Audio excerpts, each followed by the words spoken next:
Olá, amigos do nosso canal, sejam todos muito bem-vindos para mais esse estudo.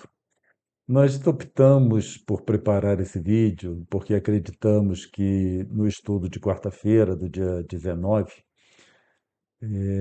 ah, não ficou muito claro, né? Porque nós tivemos dificuldades com o equipamento e também a dificuldade natural de explanar sobre questões, esse tipo de questão que nós consideramos que seja de uma certa complexidade.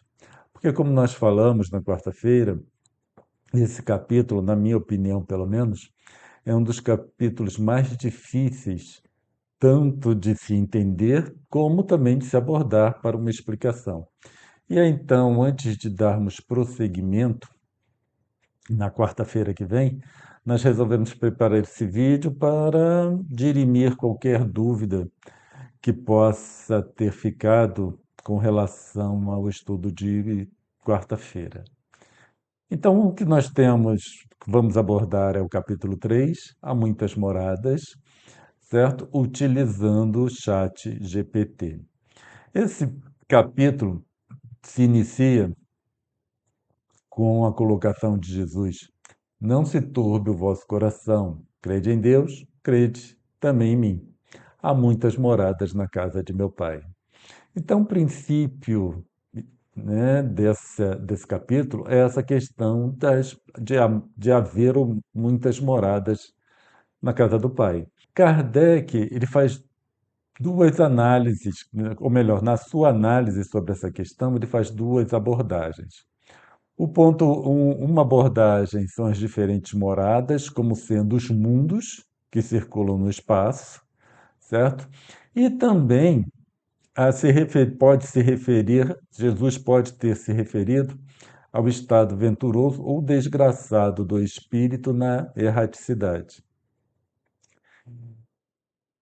Essa abordagem número 2, nós não vamos tratar aqui agora, e vamos nos ater, né, especialmente à abordagem número 1, de haver muitas moradas nesses mundos que circulam o espaço infinito, nas palavras de Kardec. Então, nesse primeiro momento, nós fomos buscar no chat GPT alguma informação a respeito dos variados orbes, certo? E aí nós perguntamos para o chat se há suspeitas de outros mundos com vida. Isso fora da doutrina espírita, né? Nós quisemos buscar essa informação. E eles informam que sim, que há suspeitas de mundos com vida em outros planetas. Cientistas têm encontrado exoplanetas, planetas fora do nosso sistema solar. Então, exoplaneta é o nome que se utiliza para planetas fora do nosso sistema solar, em que estão numa zona habitável das suas estrelas. Isso significa que está numa distância tal que equivale, por exemplo, à distância do nosso planeta Terra à nossa estrela, porque é o nosso Sol, né? Nossa estrela é o nosso Sol, onde haveria a possibilidade de água no estado líquido. E aí é claro que ele coloca também a visão da doutrina espírita, que sugere sim vida em outros mundos. E aí, para compreender um pouco mais, nós perguntamos quais formas de vida são consideradas pelos cientistas. E aí eles respondem que há várias formas de vida, então não apenas a nossa, mas considerou vida microbiana, vida multicelular simples, vida vegetal, animais complexos, vida inteligente. Antes uma observação, nós não estamos lendo, é claro, toda a resposta do chat, mas nós vamos colocar esse material, o link para esse material, na descrição desse vídeo. Então, depois, quem tiver curiosidade de ler na íntegra, então é só clicar no link e terá, né, acesso a esse material aqui que nós estamos consultando. E aí, também continuando esse aprofundamento, nós perguntamos: os cientistas vislumbram vida diferente da nossa, então, é fora daquilo que nós estamos acostumados, fora daquilo que se encontra aqui na Terra. E eles responderam que sim, que considera a possibilidade de outras formas de vida. Então, vida com química diferente, por exemplo, vida em solventes diferentes, porque o solvente para nós aqui é a água. Então, eles consideram a possibilidade de se trabalhar com outro tipo de solvente. Extremófilos, que poderiam, organismos que poderiam viver em condições extremas de temperatura e pressão, por exemplo, acidez ou radiação. Então, extremófilos vem da palavra extremo, né? Que pode viver no extremo, do que seria o extremo para nós, melhor dizendo.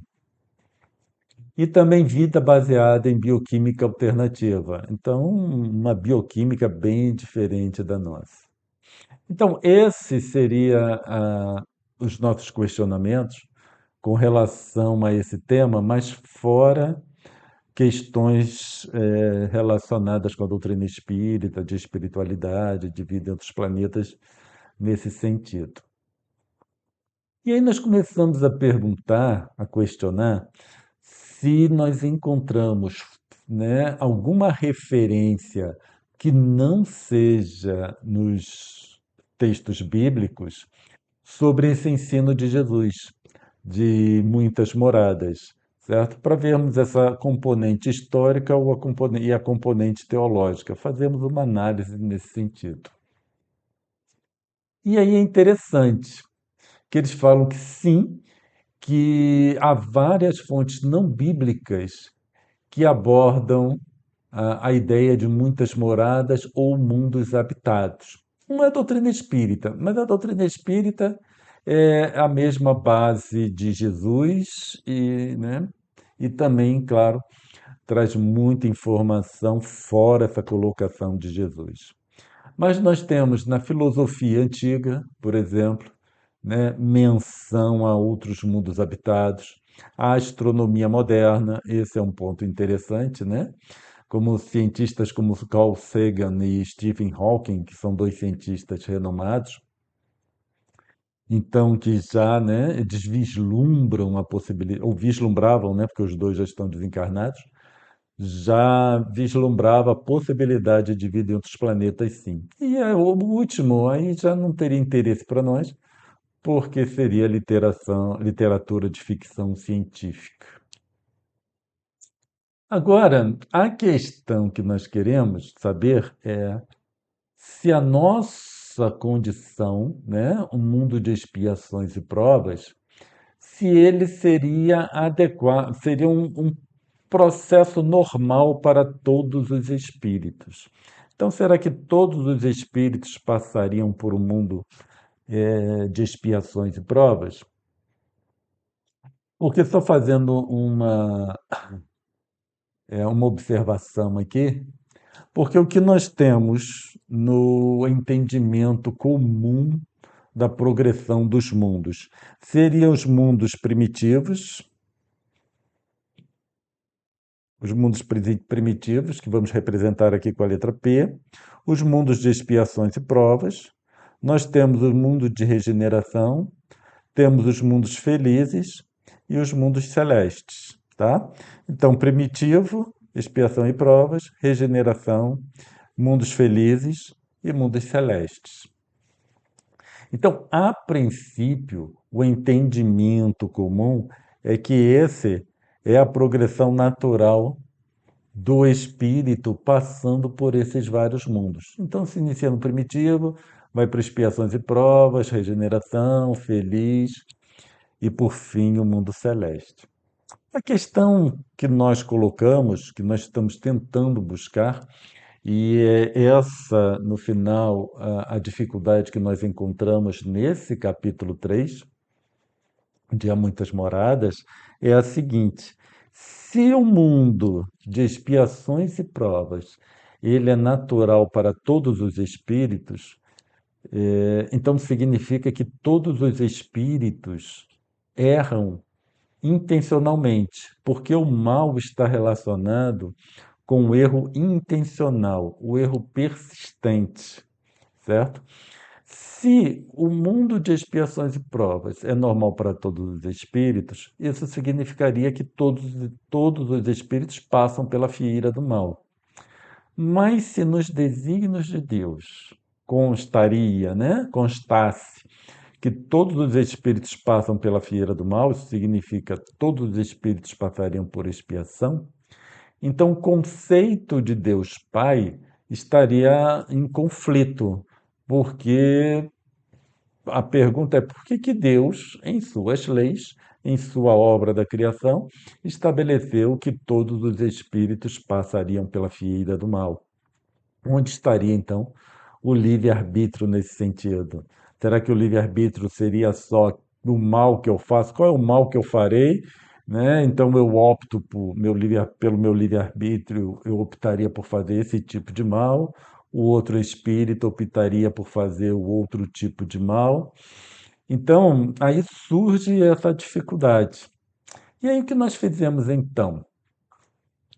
Nós perguntamos ao chat GPT para vermos o que ele diz, né, na pesquisa, porque esse chat ele faz uma pesquisa na internet e traz um resumo para nós. E nós colocamos o seguinte: analisando o capítulo 3 do Evangelho segundo o Espiritismo, mundos de expiações e provas fazem parte da sequência evolutiva dos mundos. Ou antes, é uma condição anômala para espíritos que se transviaram. O chat, ele faz uma análise trivial, ele apresenta, melhor dizendo, uma análise trivial dessa sequência que nós colocamos aqui, né? Então, mundos primitivos, expiações e provas, regeneração, ditosos, que eu chamei de mundos felizes, e os mundos celestes. Então, ele diz o seguinte: mundos de expiações e provas, como a Terra, são uma etapa crucial no processo evolutivo. Porque, é claro, oferecem oportunidade para o espírito resgatar dívidas do passado, certo? E ele consta ainda aqui que esta condição não é anômala, é uma fase natural e necessária no caminho da evolução espiritual. O que nós temos, então, que esse é o entendimento trivial, o entendimento comum do movimento espírita, que essa é uma condição natural e necessária no caminho evolutivo. Mas se, como nós colocamos agora há pouco, se essa é uma fase natural no caminho da evolução, isso significa que todos teriam dívidas do passado. E aí cai naquela questão, né? Haveria uma fatalidade para todos nós passarmos na fieira do mal. E a diferença era que eu optei por fazer tal tipo de mal e vocês optaram por fazer outro tipo de mal, por exemplo. Em decorrência disso, nós apresentamos essa questão. Então, todos os espíritos, aqui está faltando a palavra espíritos, né? Todos os espíritos errarão intencionalmente para necessitar de processos expiatórios? Aí que entra na resposta o pulo do gato que gera dificuldade. Quando se apresenta uma pergunta que já existe um entendimento consolidado, ele dá, né, essa inteligência artificial, ela faz o resumo desse entendimento consolidado e apresenta. Quando você muda a pergunta, ele também vai buscar, né, a resposta para essa outra pergunta. E aí diz: não, nem todos os espíritos errarão intencionalmente para necessitar de processos expiatórios. Então, aqui nós vemos essa questão que nós apresentamos, né, agora há pouco, que mesmo utilizando essa inteligência artificial, nós caímos ainda na mesma problemática. porque em um determinado momento diz uma coisa, e em outro momento, diz outra coisa. E é isso que nós vamos tentar compreender. E aí ele vem falar de livre-arbítrio, né, aprendizado em progresso, e etc, etc, etc. E termina dizendo o seguinte: em resumo, os processos expiatórios não são uma necessidade inevitável para todos os espíritos. Eles são uma parte do caminho evolutivo para aqueles que, em suas escolhas, se desviam das leis divinas. Cada espírito tem a possibilidade de escolher o bem e progredir sem a necessidade de expiações dolorosas, dependendo de suas escolhas e esforços para o autoaperfeiçoamento. Então, no final, nós temos essa.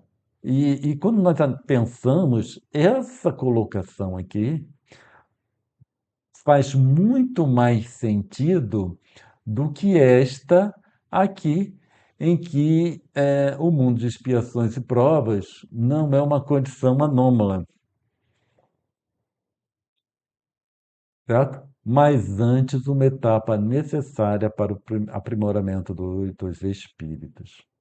Então, isso significa que nós precisamos analisar em maior profundidade essa questão. E é isso que nós faremos na sequência. Então, se temos espíritos que erram e espíritos que não erram, no sentido de necessitarem processos expiatórios, nós podemos considerar que antes de adentrar na condição de expiações e provas propriamente dito, poderia haver uma etapa anterior a essa, em que o espírito passaria por um processo de regeneração. Então, na nossa concepção, e é isso que nós estamos tentando buscar, analisar a possibilidade de haver condições de mundos de regeneração existirem também nesta etapa, certo? Em que teríamos aqui o mundo de regeneração antes do espírito adentrar em um mundo de expiações e provas. Quando nós analisamos sobre essa premissa, nós vemos que estaria muito em acordo com a bondade infinita de Deus. Porque o espírito entraria em um mundo primitivo, a partir do momento em que houvesse uma tendência ao erro, por exemplo, para aqueles, né, que através do seu livre-arbítrio tomaram um certo caminho, eles poderiam fazer uma etapa nesse mundo de regeneração, na condição de regeneração. Havendo então a regeneração do espírito, esse então retornaria na sua sequência evolutiva. Ou ele poderia vir direto para o mundo feliz, ou ele poderia retornar para a condição de no mundo primitivo, tá certo? Vejam bem, essa questão de retornar ou não para o mundo primitivo não significaria uma retrogressão do espírito. O espírito continuaria na mesma condição, certo? Em termos de nível evolutivo. A componente material não significa que o espírito retroage ou não. Agora, para aqueles mais teimosos, que persistem nas opções, nas suas escolhas, aí daqui é que ele entraria para essa condição de expiações e provas. Eu espero que tenha ficado claro, esteja ficando claro. Caso tenha alguma dificuldade, então é só vocês deixarem nos comentários, ou então que nós abordaremos na semana que vem. Então vamos recapitular, né, toda essa questão aqui que nós estamos falando, apenas para garantir que esteja ficando claro. Então vamos apagar isso tudo e retornando. Então nós temos os mundos primitivos, onde os espíritos vão habitar quando saem nas mãos do Criador, para colocar numa forma poética. Nós temos os mundos de expiações e provas, mundos de regeneração, mundos felizes e mundos celestes. Esse é o conceito trivial. E nós, então, na nossa análise, dizemos o seguinte: no mundo primitivo, nem todos os espíritos optam por seguirem a fieira do mal. Teoricamente, a felicidade não está relacionada com as condições materiais, certo? Nem tampouco com o conhecimento que o espírito tenha ou deixe de ter.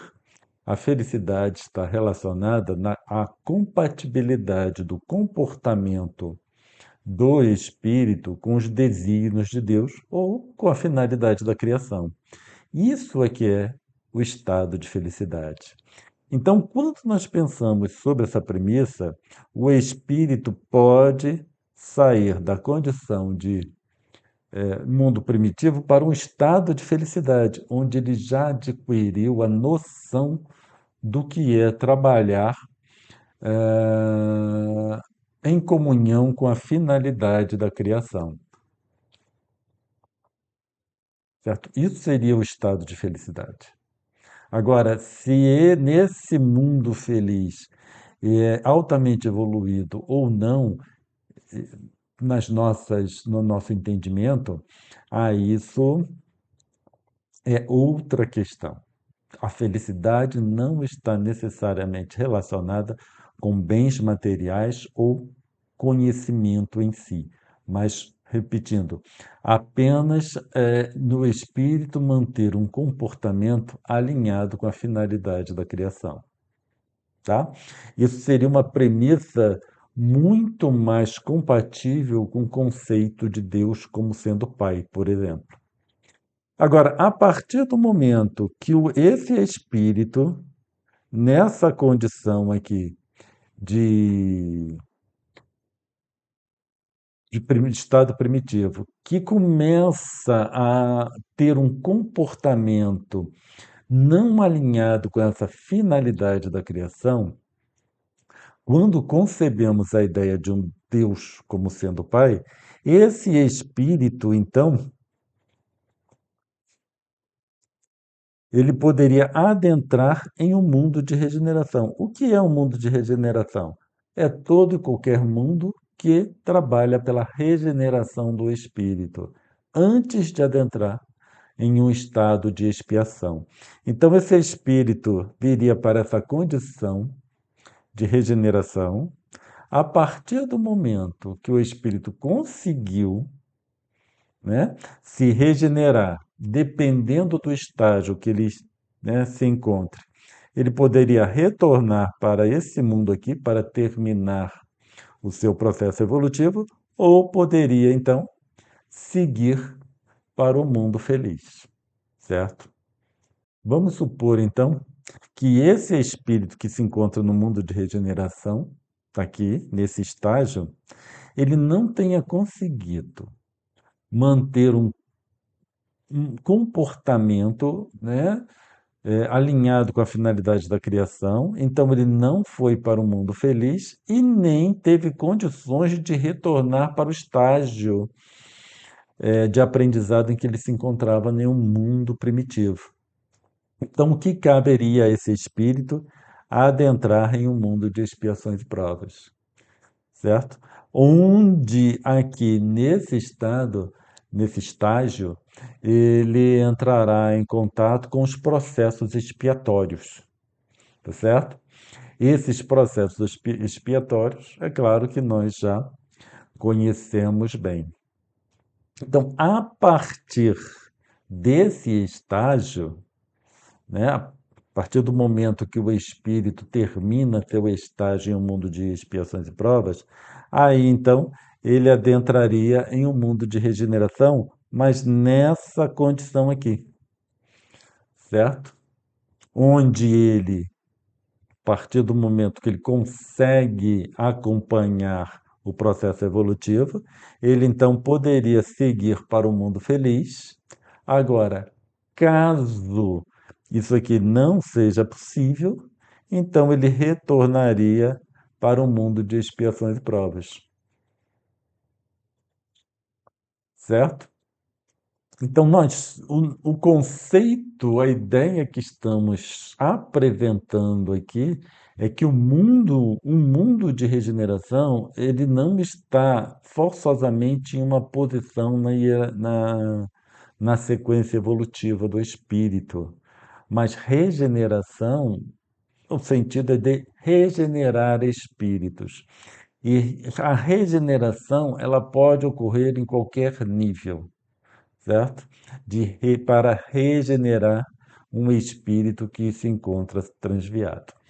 É claro que na nossa concepção, nosso entendimento, a partir do momento que o espírito adentra em um mundo feliz, aí ele já solidificou tanto o seu estado moral que aí não correria mais o risco, pelo livre-arbítrio, de incorrer no equívoco de manter um comportamento não alinhado com a finalidade da criação. Por este motivo, é que nós consideramos que o mundo de regeneração, nesse estágio, né, daqui para frente, aí ele não mais seria necessário. Então, isso que nós colocamos aqui, certo? Nós precisamos verificar se esse entendimento nós encontramos na codificação kardeciana, ou mais precisamente, no nosso capítulo terceiro do Evangelho segundo o Espiritismo. E é isso que nós abordaremos na semana que vem, na quarta-feira seguinte, analisando instruções dos espíritos, para vermos se nós encontramos essa informação lá. Tá bem?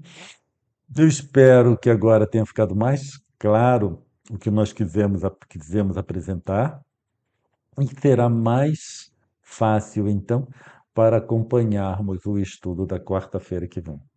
Tá certo?